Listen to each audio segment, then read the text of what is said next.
Hey you guys, I'm back. Alright, so I figured today I would start off with a little joke. Hope you guys find it as funny as Max and I did. Alright, so you're looking at the screen, you see who that is, right? So why did Tigger stick his head in the toilet? Because he was looking for poo. Okay.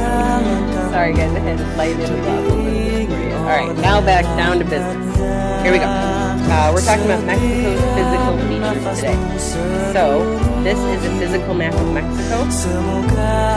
Mexico is U.S. neighbors, United States neighbor to the south. United States is Mexico. There's a latitude line that runs through Mexico called the Tropic of Cancer. Right here. That. Okay, that latitude line signifies that anything south of this is in the tropical zone. That means the climate of Mexico is going to be warm and tropical year-round.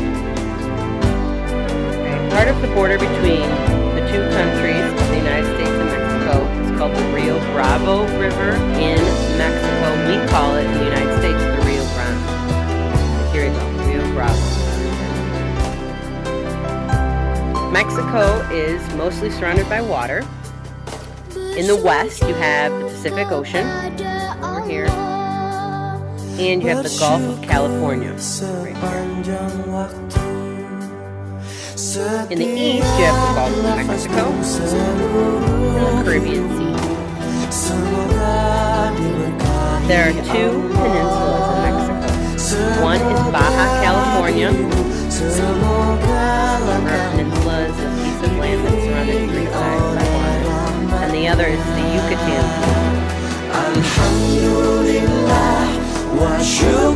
Much of Mexico's interior is a high, rugged region called the Mexican Plateau.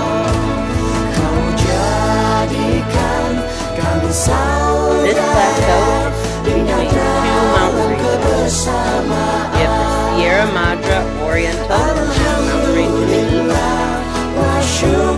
and you have the Sierra Madre Occidental mountain range. To the south of this plateau lies another shorter mountain range called Sierra Madre I'm pretty sure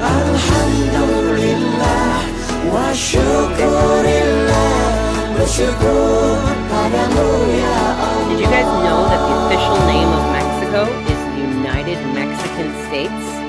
Just like our United States of America. There are 31 states in Mexico, whereas we have 50 states in the United States. Alright, so the capital of Mexico is Mexico City. It's located like south of the Mexican Plateau in between all these mountain ranges. Let me show you a political map. I'll show you where it is. Here it is, Mexico City. Mexico City. Alright, back to the physical map. Many mountains surround Mexico City. You can kind of see there's some red areas showing higher elevations. A lot of these mountains are volcanoes. There's a lot of earthquakes in this area too. It's a constant threat around Mexico City. Popocatépetl, if I said that right, is the volcano located nearest Mexico City, and here it is at 17,887 feet high. Give you a second to spell it.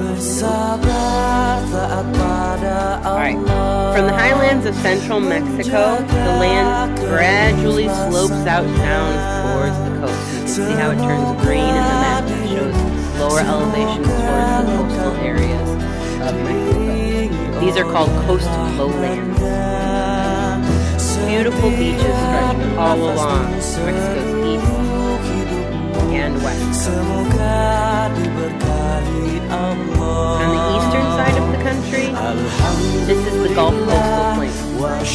It is wide, flat, soil and climate here are great. The Peninsula is mostly flat, and erosion here has caused a lot of caves, sinkholes, and depressions. Another physical feature in Mexico is called the Isthmus of Tehuantepec. Here. This isthmus is a narrow strip of land surrounded on two sides by water. So this is an isthmus if you want to I can spell that. And it is located between the Bay of Campeche, and the Gulf of Tehuantepec.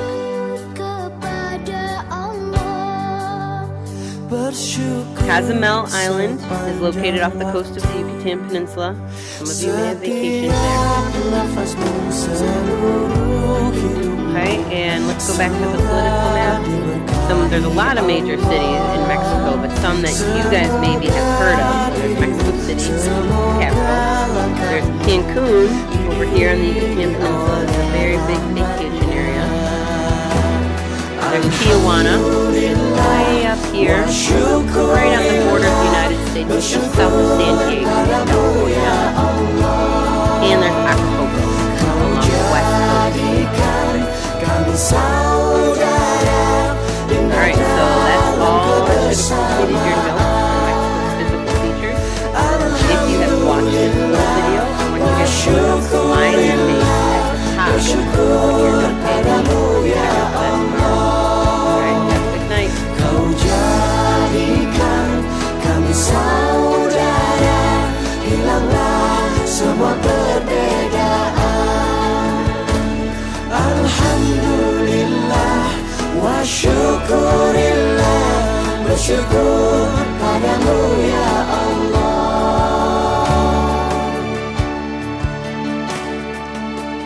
Bersujud kepada Allah, bersyukur sepanjang waktu.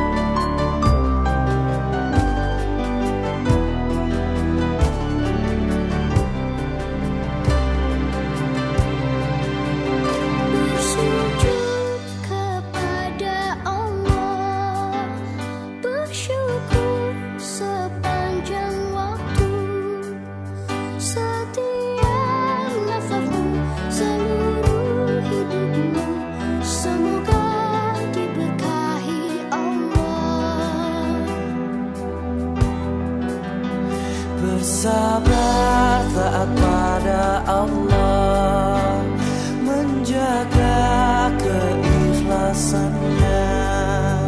Semoga dirimu, semoga langkahmu diiringi oleh rahmatnya. Setiap nafasmu, seluruh hidupmu, semoga. Whether you are a property owner or just the occasional visitor on a beautiful beach, you will pay taxes in Mexico. Some of the taxes are hidden and others are not. The purpose of this discussion is to touch on some of the important taxes levied and paid in Mexico. First, who collects taxes? The SAT, Taxpayer Administration Service, also known as Hacienda, is a federal tax collector. It collects all federal taxes such as income or capital gains tax, the IVA added value tax, tax on cash deposits, and a special tax on production and services. Each state government then has its own taxes such as a 2 to 3% tax on lodgings and tourism. The municipal governments assess and levy taxes on real and personal property. The IVA tax is a value-added tax which is charged on goods and services. The only exemptions are medicines and food. Often this tax is included in the price of food served in a restaurant and the items purchased in a department or clothing store. The business owner and tax resident is obligated to file a monthly declaration with Hacienda and pay the tax on earnings. Credit again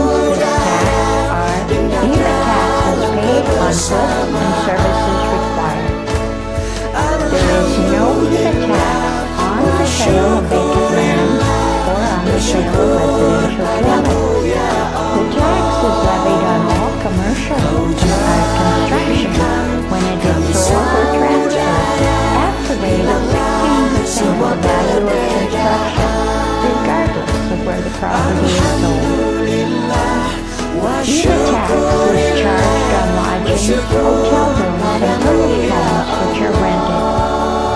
The EVA tax is 16% in the interior of the country and 11% in the border zones, except for the commercial construction, which I mentioned earlier. Property tax is a municipal tax, with assessments on properties generally being made annually.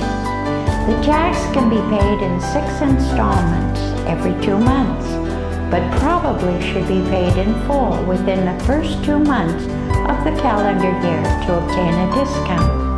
Rates vary from area to area, but are often far lower than U.S. or Canadian property taxes. The ISR tax, literally the tax on rent, has been described as both an income tax and a capital gains tax. It is complex and a subject of confusion. Any income generated from sources within Mexico is taxable. The rates are variable depending upon the amount of income received. No primary residence is exempt from tax unless the taxpayer has resided in the home for the previous 5 years. Proof of residency is the form of the taxpayer's identification number, the RFC, the voter's registration with the property address, bank statements, and utility bills. For those who have sold or transferred a primary residence within the past 5 years and have not declared an exemption previously, an exemption of up to 1,500 munis, or approximately 6.5 million Mexican pesos, is available. This applies to nationals and to those foreigners who have established a tax residency in Mexico and make declarations on worldwide income. They must also provide documents that the property being transferred is a primary residence. No exemptions are permitted on the sale of a vacation or a second home or on a rental property. The tax on non-exempted transactions is 30% of the difference between the value declared in the deed and the value of the new sale, less allowable deductions, or 25% of the entire amount of the transaction, whichever is less. It is very important when acquiring property to insist upon having the whole amount of sale declared in the deed in order to avoid overpaying taxes upon sale. Enforcement of the ISR tax on transfer is the obligation of the notary public formalizing the transfer. He must enter the seller's name and data on the unit and the check on the prior transfer. What about taxes on rental income? There are 2 ways to calculate tax on rental income. 1, a 30% tax on income less allowable deductions, which include property tax, maintenance, interest on loans for construction expenses, insurance, salaries of employees, and commissions paid to rental agents and property managers. Another is the blind deduction of 35% of total income without deductions, with tax of 35% paid on the remaining amount. And then there is number 3, a 25% tax on the gross income, no deductions. Hacienda is paying more attention to internet advertising and is beginning to inquire into the income of those who are renting their homes. It makes sense to become legal since penalties for non-compliance can be considerable. Methods 1 and 2 require the taxpayer identification number, which can be challenging for a foreigner to obtain. Method 3 does not require residency or official status. And then we have the state hospitality tax, which is charged by hotels and on furnished short-term rentals. Money generated from this tax is used for promotion of tourism in the state and varies from state to state, but is generally 2 or 3% of the per-night cost of lodging. It is important to understand the difference between tax resident and non-resident for tax purposes. The tax resident is the person, citizen or non-citizen, who has acquired his federal tax identification number and who files and declares taxes in Mexico on his worldwide income. Any party receiving income from Mexican sources, such as from rental or from the sale of real properties or from business activities, is required to file. No distinction is made between citizens of Mexico and non-citizens as to tax rates. Tax authorities in the United States, Canada, and Mexico are working together to share information. Every day there is more cooperation between the countries due to the tax treaties.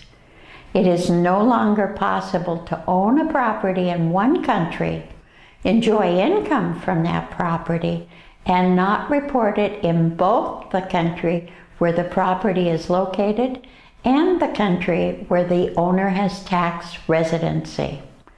Failure to comply means the owner is subject to double taxation and heavy penalties when the omission to file and declare is discovered. For further information on this subject and others regarding real estate in Mexico, please contact the Settlement Company. Thank you.